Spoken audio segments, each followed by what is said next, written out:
Pour ne rien manquer, abonnez-vous maintenant. Sud Radio Berkov dans tous ses états. Le face-à-face. Le face-à-face d'André Berkov avec Richard Boutry pour son livre « Le journaliste à abattre » de présentateur TV à Paria. Bonjour Richard Boutry.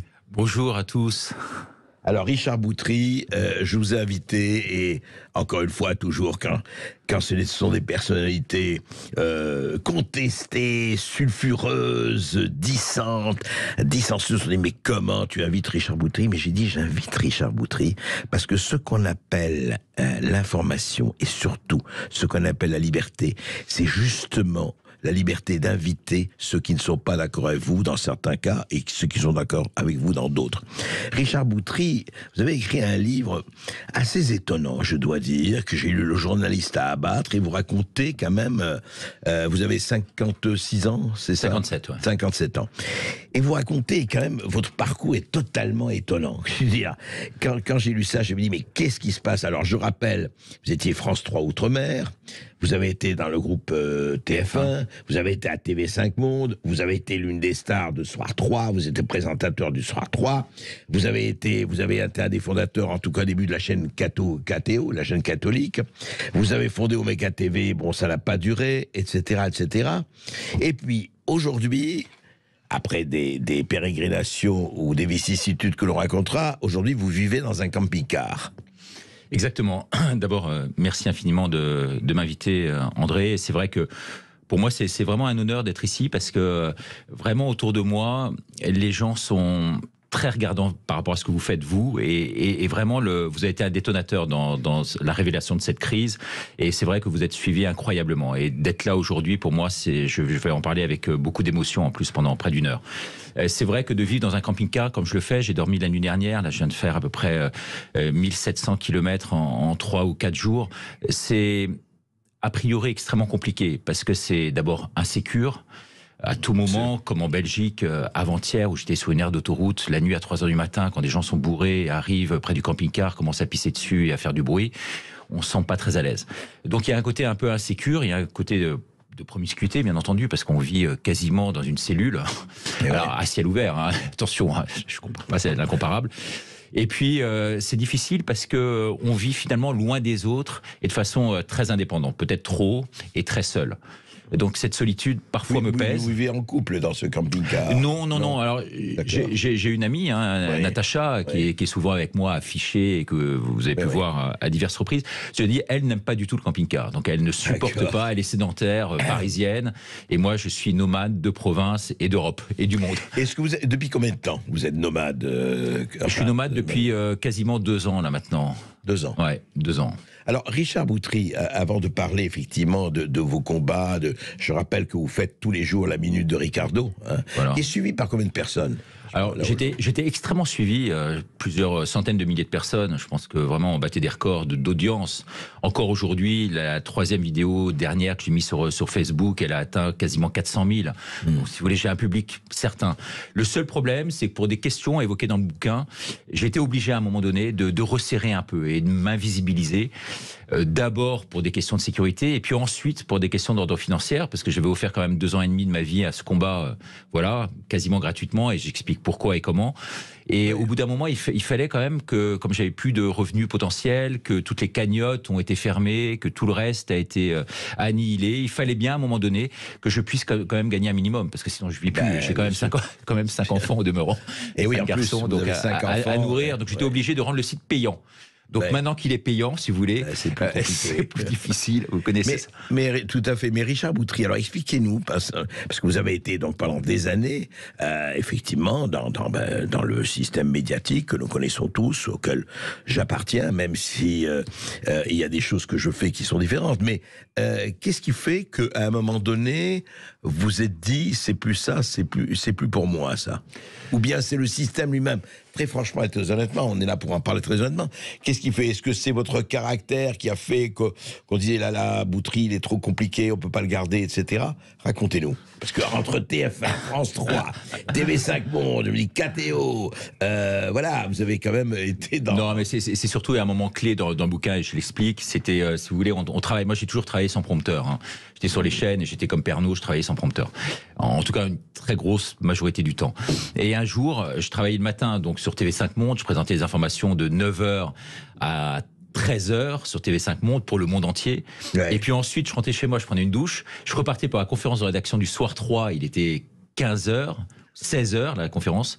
Tous les jours. Et là, c'était quasiment tout le temps, quoi. J'avais un taux d'audience, je veux dire un taux d'occupation du soir 3 qui était à la fin quasiment quotidiennement.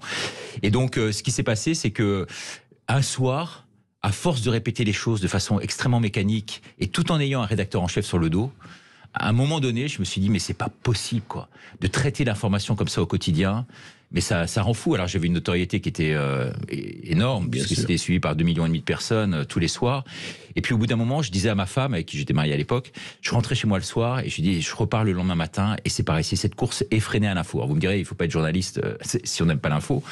Mais cette info quotidienne et répétée, au bout d'un moment, use. Bah, vous en savez quelque chose, André, vous, qui avez occupé de hautes fonctions et qui occupez de hautes fonctions. Mais c'est vrai qu'au bout d'un moment, si vous voulez, ça vous mine intérieurement et vous vous dites, mais tout ça pour ça. Et très clairement, un soir, je me souviens très bien, en rentrant chez moi, eh bien, j'avais toutes mes feuilles que j'avais préparées dans la journée écrites. Ouais. Et là, ces feuilles-là, eh bien, je les ai mises dans la poubelle.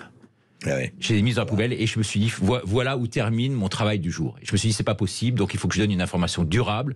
Et c'est pour ça que je me suis lancé dans la chaîne KTO, que j'ai reprise, qui venait d'être lancée, mais que j'ai vraiment bien développée, avec nos amis Yves Dérouville et d'autres. On va en parler tout de suite après cette petite pause et on va parler justement des combats de l'information quotidienne à d'autres combats que vous menez aujourd'hui. Et vous avez la parole sur Sud Radio pour interpeller Richard Boutry au 0826 300 300 sur son livre Le journaliste à abattre de présentateur TV à Paria. 0826 300 300. À tout de suite sur Sud Radio. La blanquette de veau. Je n'aime pas la blanquette de veau. Sud Radio Bercoff dans tous ses états. Et nous sommes toujours avec Richard Boutry, qui vient d'écrire son autobiographie, mais en termes vraiment de combat, un journaliste à abattre, le journaliste à abattre. Bon, il n'y a pas que lui, il y en a d'autres à travers le monde, et on sait ce qu'ils ont subi, et on sait comme un lanceur d'alerte comme Julian Assange, dont vous parlez dans votre livre, est traité, et puis d'autres. Mais je voudrais revenir, donc, on avance un tout petit peu, vous avez raconté, voilà, un jour vous avez dit ça va, comme ça, moi, les feuilles, et effectivement, en fait, c'est toujours quelque chose, d'ailleurs, dont beaucoup de journalistes, parce que je rappelle que beaucoup de journalistes font très bien leur boulot. Moi, je déteste les généralisations, mais c'est vrai que entre aller sur le terrain et rester sur son desk en train de feuilleter ce qui se passe, il y a une frustration, c'est le moins que l'on puisse dire. Alors, vous avez créé un certain nombre de le One TV et puis les télébranding, vous parliez les télés de marque, etc. Ça marchait très bien. Vous avez eu ensuite un drame conjugal qui a fait que vous êtes séparés et que ça a été terrible pour vous à la fois sur un plan affectif, sur le plan de vos enfants que vous ne voyiez plus pendant un moment et sur le plan évidemment financier. On va pas s'étendre là-dessus, mais vous le racontez très bien dans le livre, encore une fois, que je vous recommande. Et puis alors, à un moment donné, donc vous changez un peu de cap et vous intéressez à des choses. Et un certain jour, un soir de mai 2021, dans Touche pas à mon poste de Cyril Hanouna, on entend ceci. Alors j'ai 3 choses à dire.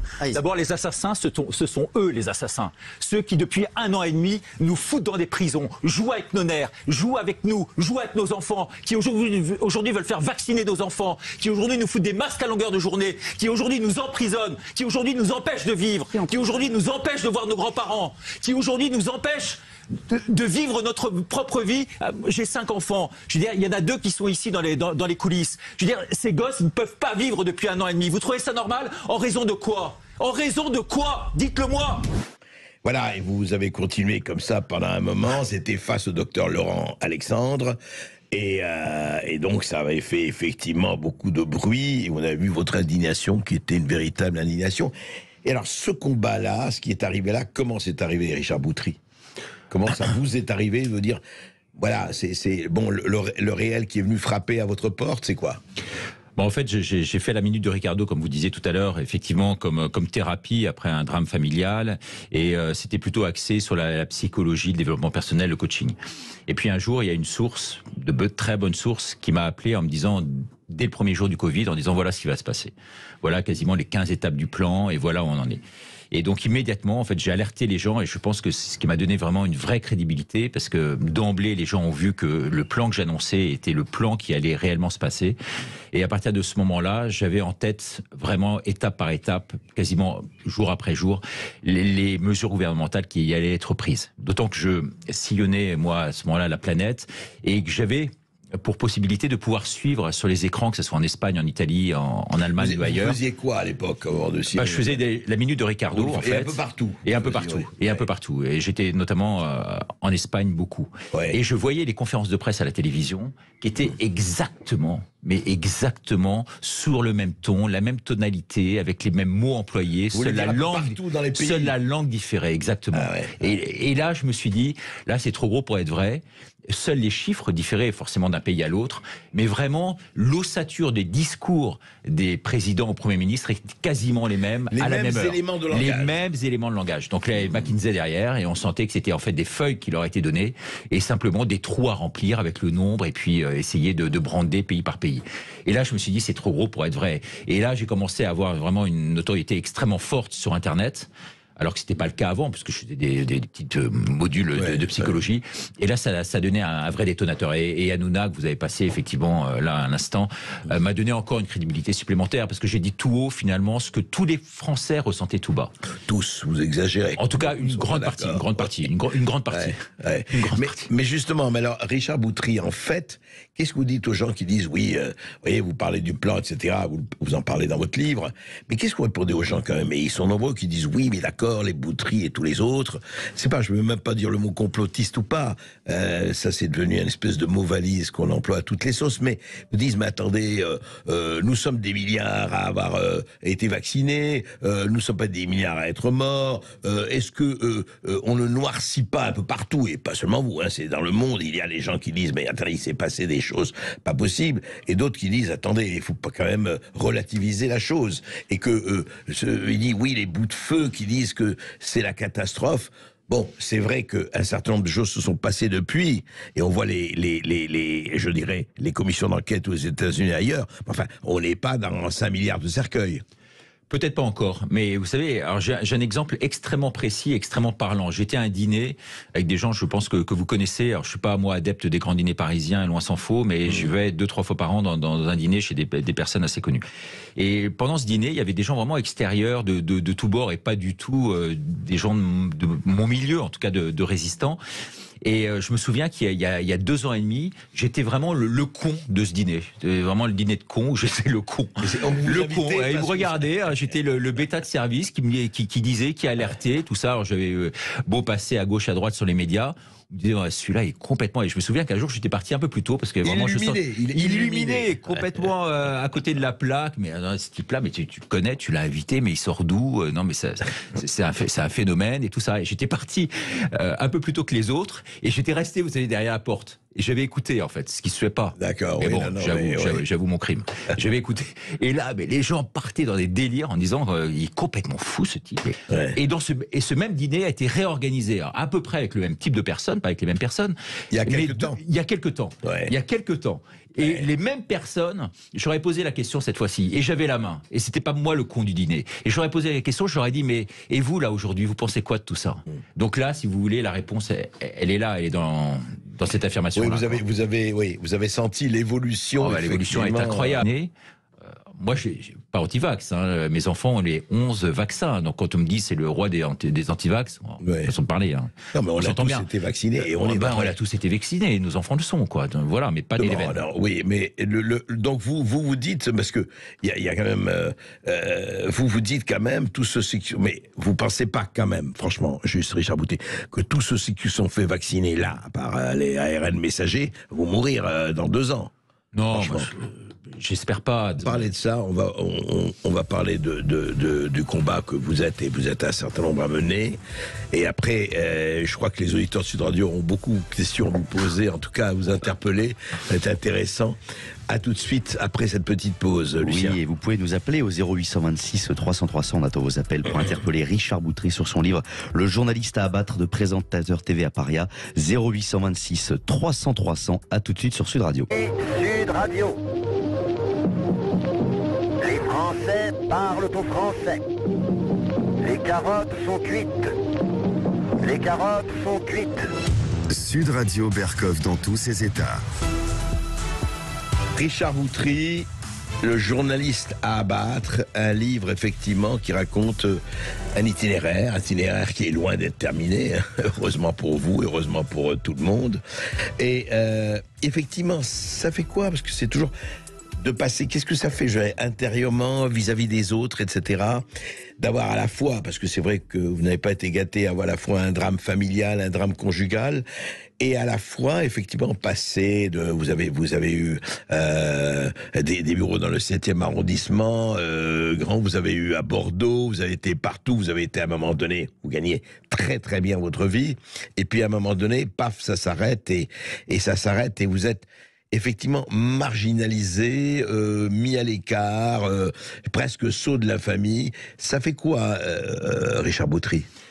Bah écoutez, moi je me suis jamais gargarisé quand j'étais sur le devant de la scène médiatique et que je présentais les journaux télévisés, et ma femme pourrait en témoigner, et mes amis aussi.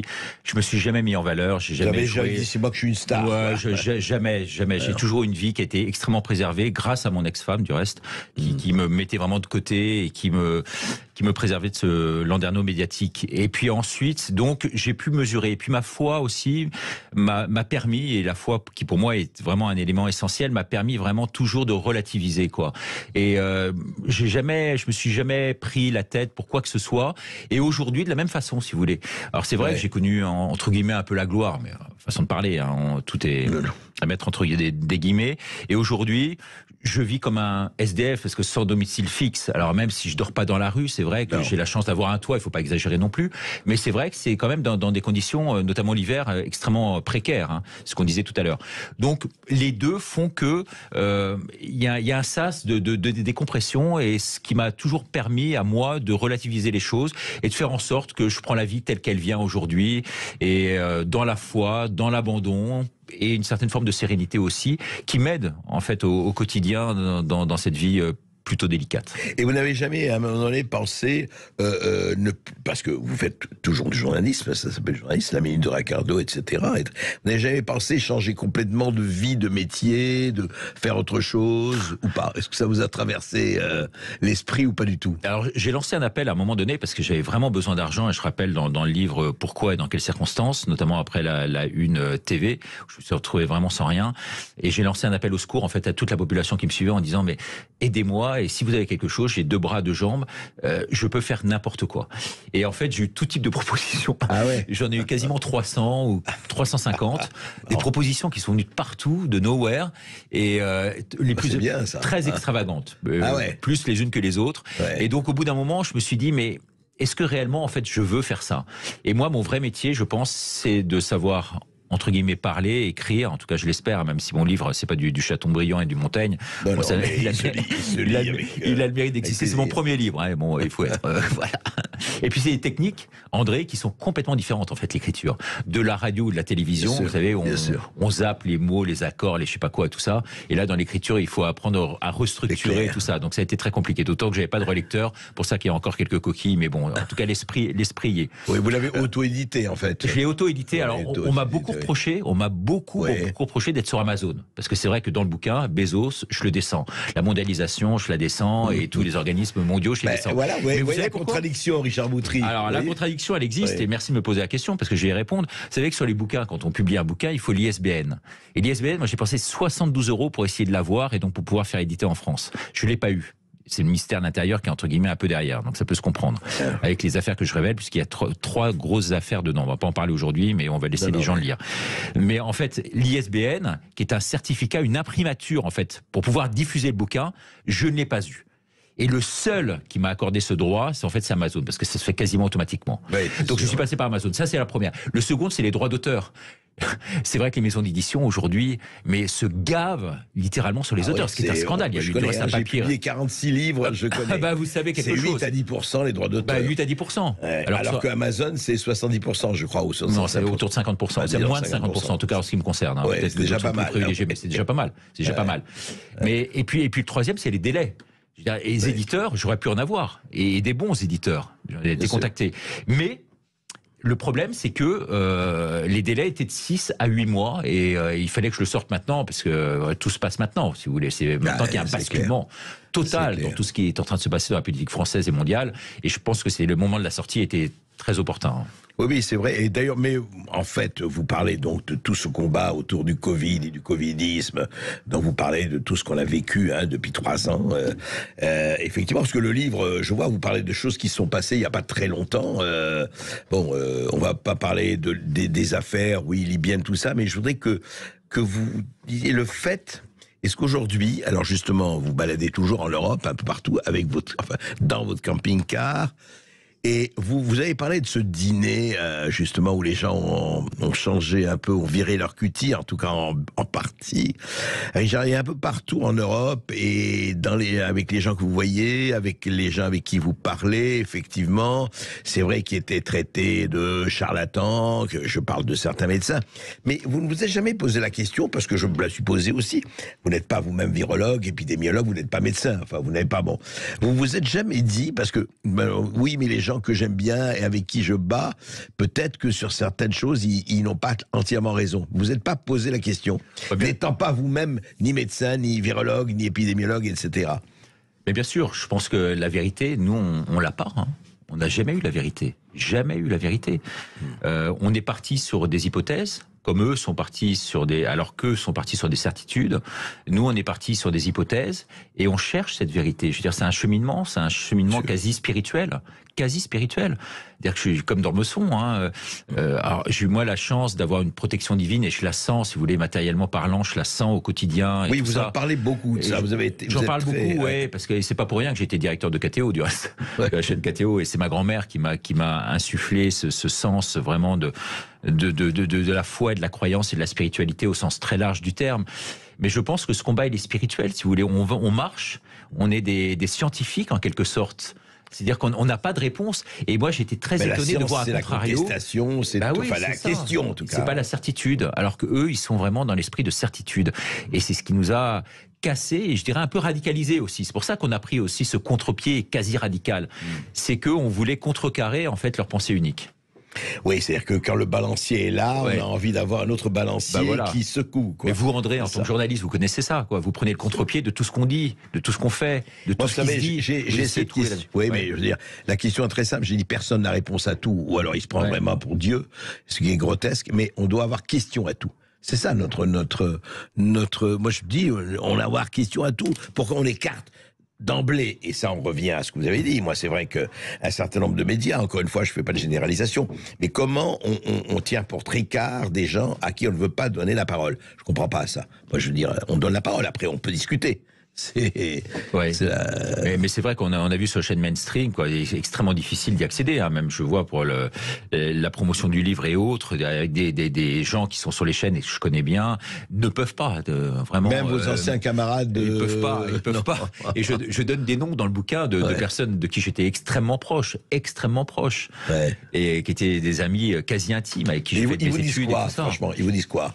Écoutez, sans nommer de nom, mais qui vous disent quoi? J'ai eu la chance d'être dans la coupe de l'info, si vous voulez, pendant 10 ans. Donc 3 fois par an, on se réunissait à la fois en Afrique du Sud, au Maroc et puis dans les montagnes en France. Donc 3 fois par an, on était en séminaire, une quarantaine de personnes, rédacteurs en chef de radio et de télévision.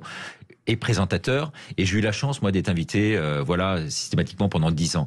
Et donc, j'ai discuté avec tous ces gens qui restent malgré tout mes amis. Et je leur ai dit ce qui se passait, tout ça, et on discutait, je leur posais des questions, je leur ai dit, mais vous n'avez pas des problèmes de conscience par rapport à ça? On les évite, on essaie de pas y réfléchir, on ne fait qu'appliquer les directives, oui, mais c'est ça, et tout ça. Et je raconte notamment quelques anecdotes dans mon bouquin à ce niveau-là, de personnalités médiatiques de première importance que j'ai rencontrées dans des conditions complètement par hasard. Mais bon, il y a des clins d'yeux dans la vie. Et comme par exemple, donnez-moi un exemple sans nommer de nom, mais je veux dire des gens, qu'est-ce qu'ils vous disent? Quelqu'un qui a fait toutes mes études avec moi, qui était sur le sport à TF1 et qui est aujourd'hui présentateur sur une TV de Bolloré, si vous voyez ce que je veux dire. Et bien, c'est cette personne-là, je l'ai rencontrée au Champ de Mars, assis sur un banc. On a discuté. Il m'a dit, mais Boutry, je peux pas t'inviter, toi. T'es complètement farfelu comme garçon aujourd'hui. Je comprends pas, parce qu'à l'époque, tu travaillais très bien, t'étais bon, je te voyais sur le Soir 3, t'étais crédible, mais qu'est-ce qui s'est passé? T'es parti en vrille, mon pauvre garçon, mais je peux pas t'inviter. Et puis à un moment, il est parti, et puis il était avec une amie, avec lui, et puis l'amie me dit, moi je vous suis, hein, mais vous savez, c'est très difficile de vivre avec des gens qui ont un peu l'esprit inverse. Eh bien, écoutez, on va suivre avec des gens qui ont peut-être l'esprit inverse, les auditeurs de Sud Radio ou pas, mais nous, on accueille tout le monde, comme vous le savez. Qui nous appelle au 0826 300 300. On a le plaisir d'accueillir Guido de Vendôme. Bonjour Guido. Bonjour Guido. Bonjour, oui, bonjour.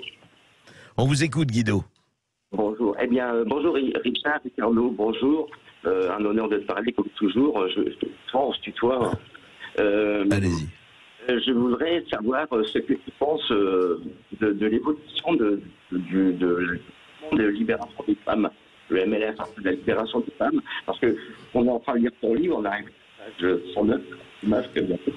Et donc, on a vu ton histoire, et c'est incroyable ce que tu as vécu avec les femmes. C'est vraiment, tu as eu c'était très, très, très, très dur pour toi, je connais ça un peu aussi. Et donc, on verra ce que tu penses de la libération des femmes. D'accord. Ok Guido, je crois que comme on a beaucoup d'auditeurs, on a bien entendu. Qu'est-ce que vous pensez de la libération des femmes, demande Guido. Non, je pense qu'il fait allusion au livre, et c'est vrai que les femmes ont eu ma peau. Et ma mère m'a dit un jour... Enfin, les femmes. En tout cas, les femmes que j'ai pu rencontrer. Ah oui, d'accord. J'entends bien. Hein, attention, moi j'ai beaucoup de considération pour la gente féminine. Je suis très regardant et j'adore être entouré, je pense comme vous, André, de femmes qui ont des choses à raconter et qui ont une belle âme.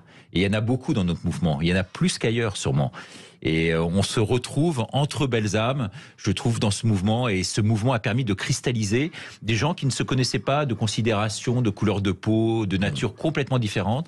Et ça a permis, en fait, de créer une famille d'âmes.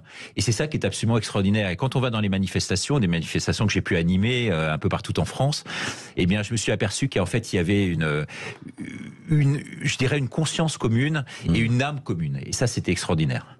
Et donc, vous n'êtes pas contre la libération des femmes? Non, pas absolument. Je vous rassure, André. Restez bien avec nous, on se retrouve tout de suite. Vous continuez de nous appeler au 0826 300 300. On ira à Narbonne pour recevoir Jean-Marc. 0826 300 300. À tout de suite sur Sud Radio. Français. Je n'aime pas la blanquette de veau. Je n'aime pas la blanquette de veau. Sud Radio Bercoff dans tous ses états. Vous êtes bien sur Sud Radio dans le face-à-face d'André Berkoff et vous avez la parole au 0826 300 300 pour interpeller Richard Boutry et son livre Le journaliste à abattre de présentateur TV à Paria. Et on va à Narbonne pour recevoir Jean-Marc. Bonjour Jean-Marc. Bonjour Jean-Marc. Bonjour André, bonjour Monsieur Bietri. Tout d'abord, comme on est juste entre nous et que personne n'écoute, je tiens à vous féliciter pour tout ce que vous faites. Voilà. Merci. Et Monsieur Bietri, je voulais vous dire que vous faites partie de la rare race de gens qui sont prêts à enlever leur pseudo-confort pour vivre debout et dignement. Et ça, c'est quelque chose qui est rare. Donc il y a eu des Jacques Brel, il y a eu d'autres personnes comme ça. Vous faites partie de cette race-là, de Georges Brassens, d'autres personnes aussi, que j'adore, bien sûr. Si vous avez besoin de quoi que ce soit, Sud Radio a mon numéro de téléphone. Si vous voulez améliorer votre camping-car, sympa. Je peux vous l'améliorer. Et donc, Sud Radio a mon numéro de téléphone et j'aurai un immense plaisir si vous m'appelez. Vraiment un immense plaisir à vous donner un coup de main, Monsieur Bietri, parce que vraiment, ce que vous faites, Monsieur Berkoff aussi, ce qu'il fait, c'est se battre contre des moulins à vent. C'est pas facile. On a été traité de tout. On a été interdit de bars, on a été interdit de salles de clubs d'athlétisme. On a été interdit de sortir, on a été interdit de tout, parce qu'ils ne sont pas vaccinés comme vous, Monsieur Bietri, je suppose. Voilà, donc j'ai été traité comme un fou. Remarquez, depuis que je suis petit, on me prend un peu pour un fou, si vous voulez. Mais bon, Winston Churchill disait le plus marrant de la vie, c'est que c'est souvent les fous qui ont raison. Mais vous savez ce que disait, je me rappelle plus, cette extraordinaire phrase, je me rappelle plus de qui. Il disait bienheureux les fêlés parce qu'ils font passer la lumière. Exact. Grâce à vous, on a pu passer la lumière. Alors je vous pose une question, Monsieur Bietri. Super. Il y a eu qu'un grand procès dans le mondial, et ça avait été le procès de Nuremberg, mais à toute proportion gardée. Est-ce que vous pensez que cette vaste fumisterie du Covid, est-ce que vous pensez qu'il peut y avoir vraiment un grand procès mondial ou est-ce que ça va tomber à l'eau parce que les gens sont égoïstes, ils veulent leur... Jean-Marc, Richard Boutry va vous répondre, mais je crois que le procès a commencé quand même, Richard. Oui, alors tout d'abord, je voulais remercier vraiment votre auditeur, parce que des personnes comme Jean-Marc, il y en a quasiment 200 en France, qui ont proposé de m'accueillir en fait avec mon camping-car chez eux pour des durées indéterminées. Donc c'est complètement dingue, quoi. Vous vous rendez compte un peu cette solidarité qui existe? Ça existe. C'est complètement dingue. Ouais. Et donc pour répondre à sa question, effectivement, on misait beaucoup sur Fulmich que j'ai rencontré, Rainer Fulmich que j'ai rencontré, qui est un type extrêmement brillant, qui a lutté en Allemagne, on le sait comment, contre ces grands groupes et tout ça, et qui a pu défendre vraiment des intérêts. On pensait qu'il aurait pu aller au bout de sa démarche. Aujourd'hui, c'est vrai que c'est visiblement un peu suspendu, compte tenu des problèmes que vous connaissez tous.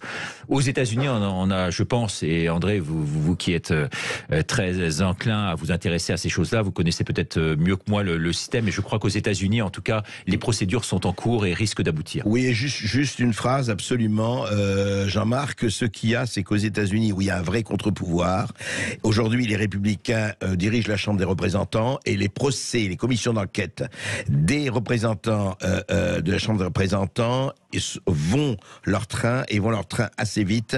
Et ce qui se passe aujourd'hui avec Anthony Fauci, vous savez, le monsieur santé des États-Unis depuis 10 ans et 15 ans, les taux se resserrent. Alors je ne sais pas ce qui va se passer, on va pas, mais il se passe, en tout cas, je ne sais pas si ce sera Nuremberg ou autre. On va pas aller jusque-là, mais je peux vous dire que, en tout cas, les choses se poursuivent très très fortement à ce niveau. Lucien. Merci beaucoup, Jean-Marc. On va dans l'un avec Pierre. Bonjour Pierre. Bonjour Pierre. Bonjour André, bonjour Richard. Bonjour Pierre. On vous écoute. Je suis très fier de ce que vous faites, Richard. Merci beaucoup. Très très fier. Et moi, l'ancien flic, si on m'avait dit qu'un jour je manifesterais pendant 15 semaines contre le pass vaccinal, jamais je l'aurais cru. Voilà. J'ai beaucoup de respect pour les gens qui ont été victimes de tout ça, même ceux qui m'ont stigmatisé. Ce sont des victimes, faut pas l'oublier. Et c'est pareil pour vous, je suis entre la Suisse et la Savoie. Il y a une place, il y a une prise, il y a du bon vin. Vous passez quand vous voulez, ils ont mon numéro chez Sud Radio. Ah bah super. Bah, écoutez, voilà. Merci. Je crois que pour Richard, et ça fait très plaisir, en tout cas, vraiment Richard, qui ait ces mots de solidarité, quoi. Ouais, c'est vrai que ça pleut de partout. Alors les gens me disent mais comment tu fais pour tenir après avoir lu le livre, notamment. C'est grâce à ça, c'est grâce au soutien du public, à cet immense honneur que j'ai de pouvoir répondre vraiment à toutes ces sollicitations du public, et puis ce public qui me rend tellement cet amour. Malgré un investissement qui est moindre aujourd'hui de ma part, en tout cas publiquement, parce que comme je vous ai dit tout à l'heure, mon site est resserré et verrouillé. Ouais, mais en tous les cas, des gens comme lui, anciens flics, c'est vrai, sont monnaie courante en fait dans ce milieu de résistants. Il y a beaucoup de gens de l'armée, il y a beaucoup de gens justement du milieu coercitif entre guillemets, qui aujourd'hui nous soutient. Et je me souviens qu'avec le camping-car, lors d'une grande manifestation à Paris, eh bien la police m'avait ouvert le chemin pour pouvoir aller au cœur, alors que c'était un passage complètement interdit, et c'était super. Et tous les flics ne sont pas pourris, contrairement à ce qu'on peut dire, y compris dans d'autres milieux. Non, mais la généralisation est la béquille des crétins, je dis. Je ne généralisais jamais envers qui que ce soit. Il n'y a pas les, il y a des. Lucien. Merci beaucoup Pierre. Et allons à Caen avec Philippe. Bonjour Philippe. Bonjour Philippe. Oui, bonjour André, bonjour Monsieur Boutry. Alors, ça va être assez simple. Moi, je me pose la question suivante. Quel est éventuellement l'écho que vous pouvez avoir avec le syndicat des journalistes, d'accord, leur cœur à gauche, entre parenthèses, et leurs valeurs universelles? Qu'en pensez-vous? Parce que vous me paraissez très, très, très esselé dans ce monde médiatique. Où il y a quand même des valeurs importantes, des valeurs humaines. Voilà. Écoutez, pour répondre à votre question, le SNJ, le syndicat national des journalistes, effectivement, c'était le syndicat majoritaire chez les journalistes. Bon, aujourd'hui, j'ai malheureusement plus de carte de presse parce que mon organe n'est pas reconnu comme étant un organe de presse aujourd'hui, et donc je n'ai plus de carte de presse. Alors j'ai un numéro de carte de presse que je garderai à vie, 63 205, mais ce numéro malheureusement n'est plus actif, donc j'ai plus le droit à tous les bénéfices des journalistes aujourd'hui. Ça, c'est le premier point. Après, le deuxième point, c'est que je mérite pas aujourd'hui cette carte de presse, parce que j'estime que je fais plus vraiment un travail de journaliste aujourd'hui. Je suis tombé un peu dans le travers inverse, si vous voulez, de l'éditorialiste à l'extrême, qui défend son point de vue, défend une population publiquement, milite pour une certaine cause, et donc le travail d'éthique aujourd'hui est contestable. En tout cas, par rapport à ce que je fais. Mais vous aussi, Richard, vous militez pour une certaine cause. Ben justement, c'est en vertu de ça que j'estime que je suis pas aujourd'hui tenu à avoir la carte de presse. Parce qu'effectivement... Monsieur Boutry, vous êtes rentré en dissidence alors? Je suis rentré en dissidence et j'ai tout abandonné, y compris mon statut de journaliste. Même si on le garde à vie, si vous voulez, c'est comme un médecin. Un médecin, une fois qu'il est médecin, il reste médecin à vie, quoi. Bah oui. Bon, restez un esprit libre. Voilà, j'essaye. Merci de votre intervention. Merci Philippe. Alors, effectivement, aujourd'hui, Richard Boutry, bon, les choses sont étant ce qu'elles sont, comme disait un fameux général. Ok, vous n'êtes plus, enfin, vous n'avez pas votre carte de presse, mais vous savez que la carte n'est pas le territoire, comme disait Alfred Korzybski, et ce n'est pas ça qui fait effectivement parce que vous savez qu'il faut, pour avoir la carte de presse, il faut que 50% de vos revenus et plus proviennent d'un journal ou d'un média. Ben, moi, je connais... Reconnu en tant que tel. Reconnu en tant que tel, exactement. Bon, moi, je connais beaucoup de journalistes et de gens qui n'ont pas leur carte et qui font très bien leur boulot. Encore une fois, vous savez qui on met en carte en général. Hein, donc, oui, mais est-ce que ce sont des journalistes dès lors qui n'ont pas de numéro de carte de presse, vous voyez ce que je veux dire? Ben oui, non mais ça nous amènerait une discussion sur le métier de journaliste qui nous amènerait loin. Mais aujourd'hui, par exemple, vous êtes plus que jamais même si effectivement, comme vous dites, il faut vivre, mais vous êtes plus que jamais en combat, vous êtes plus que jamais en essayant par exemple d'élargir de ce que vous faites, que ce soit la Minute de Ricardo, que ce soit les rencontres, que ce soit tout cela, pour vous allez rester dans cette mouvance ou à un moment donné vous dire écoutez, moi j'en ai marre, je vais me mettre sur une plage et puis voilà, tranquille, voilà, j'ai fait mon boulot, j'ai fait ce que je pensais faire et puis voilà, maintenant j'arrête un peu, quoi. Alors vous savez, moi j'ai deux exemples vraiment en tête. Le premier, c'est Emmanuel Delataille, qui était un journaliste que j'ai extrêmement bien connu, qui était un type extraordinaire, qui a monté le Presse Club à Paris et qui est resté un ami jusqu'au bout, jusqu'au jour où il a été renversé par une voiture et il en est mort. Et il avait une verve intellectuelle absolument dingue. Bien sûr. Et il était très âgé, et il m'a toujours dit, le fait de pouvoir bosser par jour, 7 heures par jour, sur un sujet déterminé, en étant extrêmement focus, m'a permis de rester alerte toute ma vie quand je suis posé la question de savoir comment il faisait. Et vraiment, vous, André, dans votre domaine, sans avoir le même âge que lui, mais avec toute la détermination qui est la vôtre et le professionnalisme et tout ça, je me dis que, en fait, il me reste encore vraiment du temps devant moi pour pouvoir agir et pour pouvoir interagir avec le public. Et voilà. Merci Richard Boutry. Voilà, le journaliste à abattre. Lisez de ce livre, parce que voilà, c'est un vrai exemple d'un itinéraire, d'un parcours. Merci beaucoup, chers auditeurs, d'être toujours aussi nombreux à nous écouter, et merci à Richard Boutry pour son livre Le journaliste à abattre, de présentateur TV à paria. Tout de suite, l'émission de Brigitte Lay. À tout de suite sur Sud Radio.